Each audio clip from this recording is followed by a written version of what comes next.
What's going on, Bernal Heights fam? This is Chris. We're back again for our check-in on our plants. Today we're going to be going over our planter box, what we grew or planted last week. We put in some bunching onions, and we also put in a little basil start. Let's see. So on some of them you may have a little bit of yellowing. If you need to, you can pinch those off. It'll help save energy for your other plants or the other parts of the plant to come in. And one other thing we want to really check on is our water levels for this planter box. You can see it's about halfway full, and the way you want to water it again is from the top, this little hole right here. So I have my water pitcher.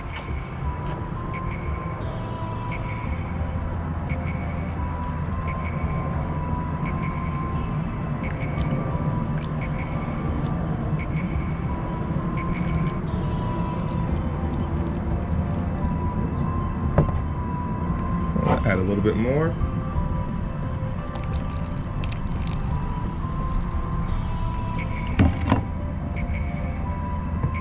little bit more. And that should be good. All right.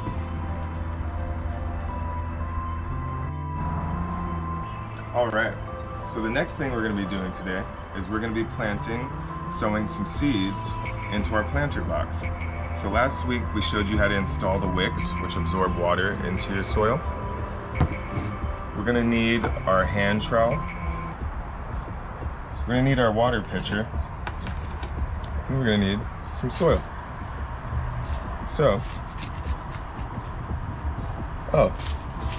And we're going to need seeds.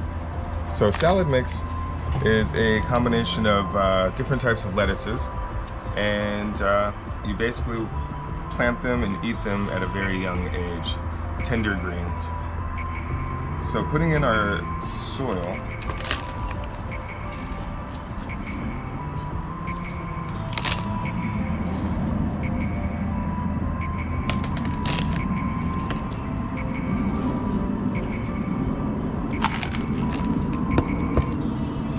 we're going to want to make sure that the top of the soil is pretty moist to make sure that the seeds do okay. And making sure that we have enough water inside our container also will make sure that they don't dry out.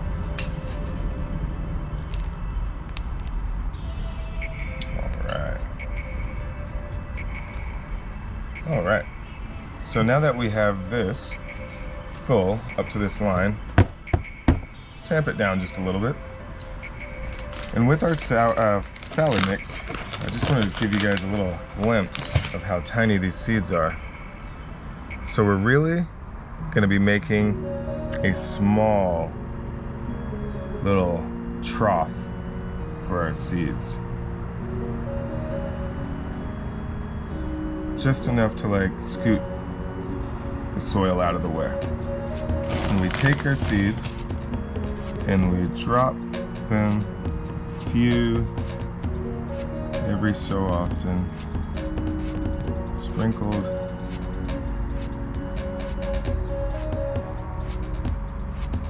And then we go ahead and cover them back up.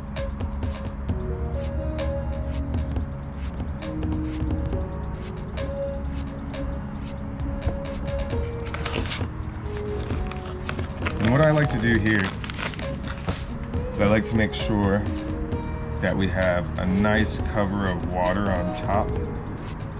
We don't want to disturb our seeds, but if we pour it slow enough on top, it'll allow that water to sink in and get a nice moist surface area.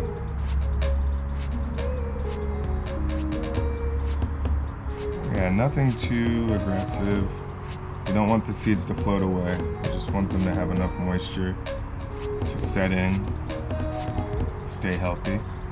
And then what we're going to do again, now that we have done that, we're going to fill up our planter box with water.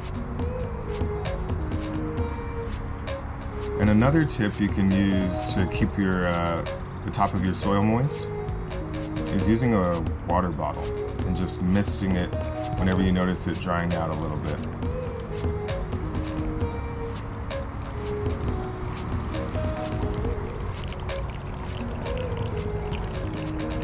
Let's see how much. So it's about halfway full.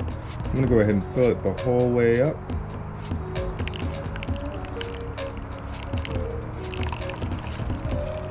And since we're going over water, you're going to want to leave it facing out so you can see it often and just check on it every few days. It's going to be a pretty hot summer, and it's usually warmer indoors than it is outdoors if you do have this inside. So yeah, just making sure that your plants don't dry out. And there you go. All right. So now that we've checked on our plants, sown some seeds, we're basically gonna let this rest for about a week, leave it in some good sunlight, and we'll check in on it next week and see if they've sprouted. We'll check on water levels again. But if you have any questions in the meantime, we have our office hours and feel free to call me. But thank you very much, Bernal Heights. I can't wait to talk to you guys next time. Have a great day.